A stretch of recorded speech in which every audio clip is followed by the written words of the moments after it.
Second main, ಕೆಳಗಿನ ಪ್ರಶ್ನೆಗಳಿಗೆ ಉತ್ತರಿಸಿ.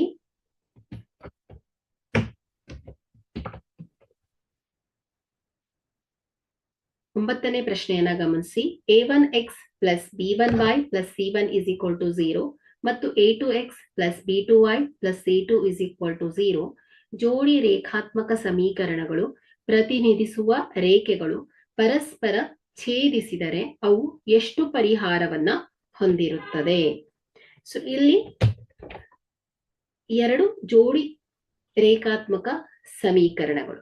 ಓಕೆ, ಸೊ ಜೋಡಿ ರೇಖಾತ್ಮಕ ಸಮೀಕರಣಗಳು ಏನಾಗ್ತಾ ಇದೆ, ಪರಸ್ಪರ ಛೇದಿಸ್ತಾ ಇದೆ. ಛೇದಿಸ್ತಾ ಇದೆ ಅಂದ್ರೆ ಸೊ ಇಲ್ಲಿ ಈ ಎರಡು ರೇಖೆಗಳ ನಡುವೆ ಒಂದೇ ಒಂದು ಸಾಮಾನ್ಯ ಬಿಂದು ಇದೆ ಅಂತ ಆಯ್ತು ಮಕ್ಕಳೇ. ಸೊ ಹಾಗಾದ್ರೆ ಇಲ್ಲಿ ಏನಾಗುತ್ತೆ, ಕೇವಲ ಒಂದೇ ಒಂದು ಪರಿಹಾರವನ್ನ ಹೊಂದಿರುತ್ತೆ. ಓಕೆ, ಸೊ ಅನನ್ಯ ಪರಿಹಾರವನ್ನ ಹೊಂದಿದೆ.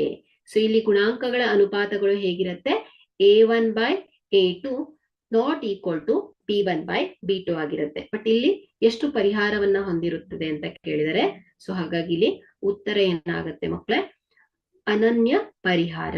ಓಕೆ, ಅನನ್ಯ ಪರಿಹಾರವನ್ನ ಹೊಂದಿದೆ. Okay, thank you.